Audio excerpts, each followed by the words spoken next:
What's up, Red and Black faithful? Thanks for watching Overtime with the Daily Aztec. I'm Agustin Gonzalez, he's Edward Lewis, and reporting to you from a rain-soaked Qualcomm Stadium, where the San Diego State Aztecs just lost heartbreakingly 38-34 to the Utah Utes. And Edward, on a night where Aztecs fans got these cool throwback Kirk Morrison jerseys, the Aztecs couldn't pull it off for their fans. No, yeah, the interceptions killed this team. Ryan Lindley throws one at the end of half that gives Jordan Wynn and the Utah Utes the opportunity to throw that Hail Mary. He throws one when they're in field goal range, so they could have taken at least 3 points down 38-34.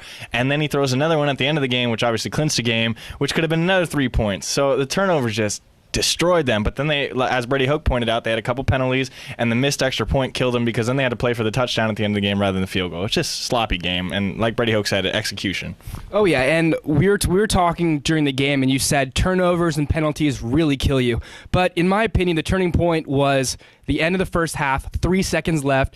Jordan Wynn rolls out to his right, fires just a Hail Mary into a crowded end zone, gets tipped, and their tight end picks it up, and then all of a sudden, going into the half, it's 24-27. Yeah, it's brutal. I mean, and we asked Brady Hoke, what did that do to his team? He told you that it was the turning point of the game, and he told me that obviously it deflated them, and he said they came out well in the third quarter, but they only scored 7 points in the second half, so that obviously had to affect them in some way. Oh, yeah, and the defense just, it seemed like in the second half, just couldn't stop Utah. Preston said that. Preston said in the press conference, this is the defense's fault. And honestly, outside of Lindley's 3 interceptions, you have to put the whole blame on the defense. I mean, they give 38 points when they have a 17-point lead in the second quarter. It was bad, but as you're going to ask me the question, what does this loss mean? What does this loss mean, Edward? It means absolutely nothing, and that's the problem with this whole BCS, this whole bowl system, because once the Aztecs got to 6 wins, it's game over. Nobody cares. They're not going to go to the Vegas Bowl because Vegas said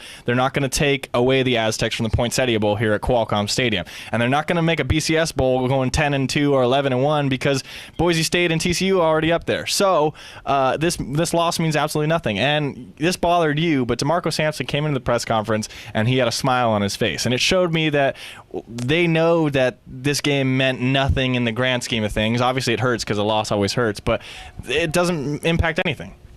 But I mean, personally, I don't like it just because it's a tough loss. You can't come into a press conference where there's media members and be smiling, because you could take it either way. You could take it the way you're taking it, or you can take it as they just don't care. Absolutely, but at the end of the day, they're 7-4. They're going to a first bowl game since 1998, and that's all that matters. So don't kill yourself yet, Aztec fans. And next week, the Aztecs play their last home game of the season against UNLV. Coach Hoke said it's the last chance for their seniors to come out and end the season with a big win. And that's it. That's all we got for you. Thanks for watching Overtime with Daily Aztec. And as always, thanks for kicking it overtime.